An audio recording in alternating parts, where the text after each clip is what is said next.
April 17th, and this is math. We are going to be on lesson number 91 today. You should have taken your test yesterday, so today we're on lesson 91. If you're there, go ahead and go with me to page 578, page 578. All right, we are going to start discussing decimal place value. Now, I like to think of this with money as well, but if you don't have your money manipulatives there at home, I think some of you might have left them here in the classroom. So that's okay. You can just follow along with me on the book, and then I have a poster in the back that hopefully will help you. Thinking about money can help us understand decimal place value. So if we have money, now I don't have money here, but I do have a poster here. We always start, here's a decimal place, alrighty? When we think of money, think of, of this as cash, all right? Think of this as 152, all right, dollars. You have the cash there, but here we have the hundreds place, the tens place, and the ones place. Then we have the decimal place value. After the decimal place value, or after the decimal here, then we begin into the cents, all right? Here we have anything that is dimes. Here we have anything that is pennies. And then here we have the mils, or the thousands, all right? We have used $100 bills, $10 bills, $1 bills to represent decimal place values, or place values to the left of the decimal point, anything from here to here. We have used money to help us better understand that, and we're going to continue to use that this week. Pardon me, I'm going to zoom it a little more closer here. That way you can see a little better. All right. To the right of the decimal place value, we see the tenths, the hundredths, and the thousands. Can you say that with me? To the right of the decimal, we have the tenths. Notice the spelling, THS. We have the hundredths with the THS as well. And then we have the thousands, all right? So notice a difference there in place value and what we have been going over in the past this year, all right? The number of pennies goes in the hundreds place because a penny is one hundredth out of a dollar, okay? So we're going to use this as well. Decimal point is another way of, or a decimal is another way to write a fraction, but we're not going to worry about fractions right now. We're just worried about this fraction, or the decimal points here, all right? So the third place value to the right of the decimal here, the thousandths, it basically is what we call the mil, all right? The mil, we don't have that coin here, but we do not have a coin for the $1,000, but we do have a name for it, and that is the thousandth of a dollar. And it is a mil, so that would equal to 1 over 1,000. I don't have it here, but it would equal to 1 over 1,000. Okay, if we had mils, we don't have mils. All right, with that being said, let's look at example one. Example one, all right? Let me write this on the board for you. What decimal place value is in the tens place? If I had the number 12.875. In this number, what number is in the tens place? Is in the tens place. Look at the number here. Okay, here we have the hundreds, tens. Notice a difference. This one does not end with TH. Ones, tens, hundreds, and thousands. They were asking for the tenths. So we see here the first number to the right of the decimal here is 8, and that's the tenths value, the tenths place. So the number 8 would be in the tenths place. All right. Number 2, example 2. Which digit is in the hundreds place in each of these two decimal numbers? So I'm going to rewrite them again. Here I have 4.37, and I have 4.370. Try to line them up there. All right, which digit is in the hundreds place in each of these two numbers?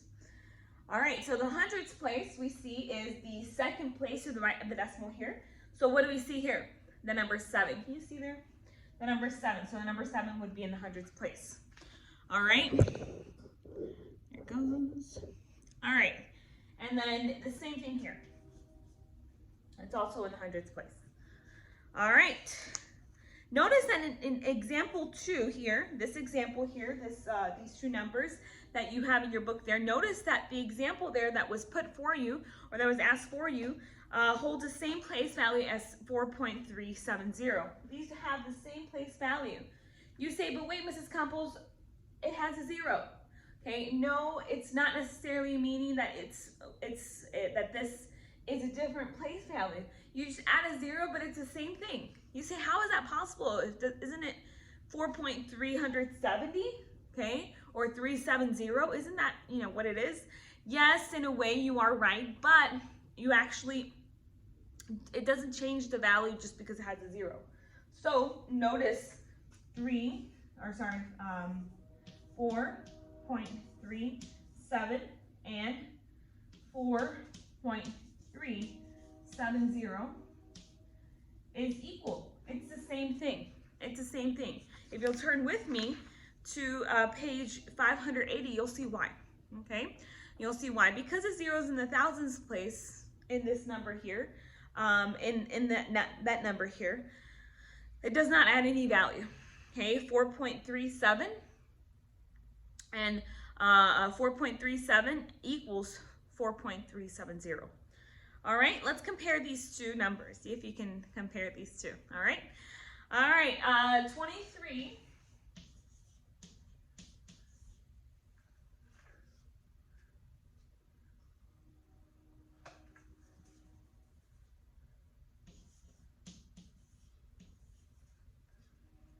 And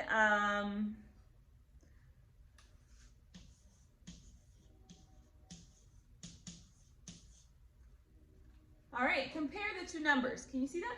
Hope you can see that. Yes, you can. All right. Now, notice again, it's the same amount. It just has an extra 0. So what does that mean? Is it greater than, equal to, or is this greater than, equal to, or less than this number? Okay, correct. It is equal to. Remember, just because it has a 0 in the thousands place doesn't mean that it is that it's greater than. It just means it adds a 0, but it does not add any value to it. Okay, so let's continue. When performing decimal arithmetic, it is often helpful to attach one or more zeros to the end of decimal number. As we see below, the attached zeros do not add value, so the original problem remains the same. All right, let's look here. Subtract 4.37 minus 1.146. Let's see if we can do this. Can you do this with me, 4th grade? Or let's look here. So we would have to do 4.37 minus, remember decimal place values when adding and subtracting must be lined up, minus 1 and 146. Okay, we can do this, 4th grade. All right, so let's begin subtracting. If you have an empty spot here, it's like you saying this is 0. Okay, so let's subtract. 0 minus 6, you can't do that. So we regroup here. We get from 7, we get a 1, and this becomes 6. So 10 minus 6 is 4. 6 minus 4 is 2. 3 minus 1 is 2. Put the decimal place value, or the decimal place, or the decimal point, bring it down there. And 4 minus 1 is 3. So my answer here is 3.224, okay? So we can do that. We can subtract. Again, we have to line up the decimal points first, and then whenever we add or subtract, and this ensures that we make sure that we have all of our place values lined up. And then if you have any empty spots, that just serves as 0, okay? I just put the 0 there. You don't have to if you don't want to, whatever floats your boat. All right, so let's see. You are going to do written practice today for Thursday the 16th. So you're going to do numbers 1 through 30 as well. I'd like for you to do lesson practice if you can. If you can't, that's fine, but I would like if you could. All right, and that's it. So make sure we're doing all 30 problems today for work. And if you have any questions, please don't hesitate to ask me. All right, I love you. Have a great day, and we'll talk soon. Bye-bye.